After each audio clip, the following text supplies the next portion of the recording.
Locke's idea of the social contract is useful to consider.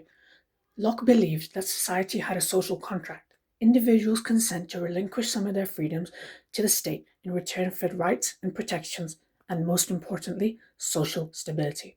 Without this contract, there would be chaos. Heinous crimes like murder would be rampant and prevalent across society. This contract is implicit and explicit at the same time.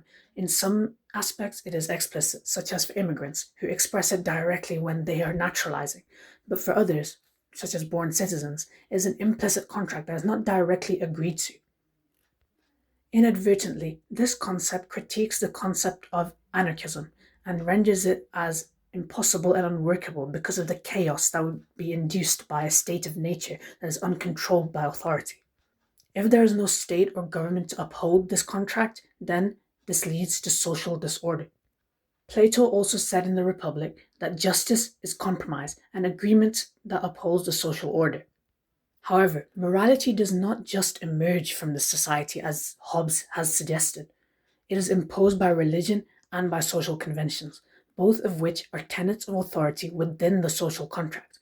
Humans are irrational amidst desire, anger, and other powerful emotions. This poses risks to the contract, which only moral authority, such as religion, can confront. Yet, if the conventions that are created by the social contract are wrong, what are we supposed to do? This is when we have to speak up and defy the social order. When distortions become deeply embedded, we have to fight them and try to change the system without breaking tenets of morality, but whilst breaking the social contract. When the social contract is broken, like in Britain today, where young people can't afford to buy a house, when young people can't easily access a job, then you see more defection from the social contract. This is seen by the NEET crisis and the housing crisis in the UK. Another important concept in this is the prisoner's dilemma. This states that if two friends are in prison, they are likely to abandon their loyalty and pursue personal interest to receive a reduced sentence. But I disagree with this. They are in fact less likely to abandon their loyalty because emotion makes humans irrational.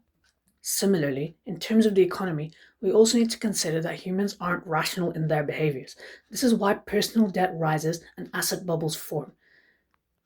However, man can be communalistic and greedy and self interested at the same time because irrational behaviors consign him to ill action. As a result of this, governments have to be willing to step in to tackle information failure. Our response should be to rebuild and reshape the social contract. We can reshape morality as individuals and as communities, whilst the state can confront the larger distortions that are present within society and the social contract.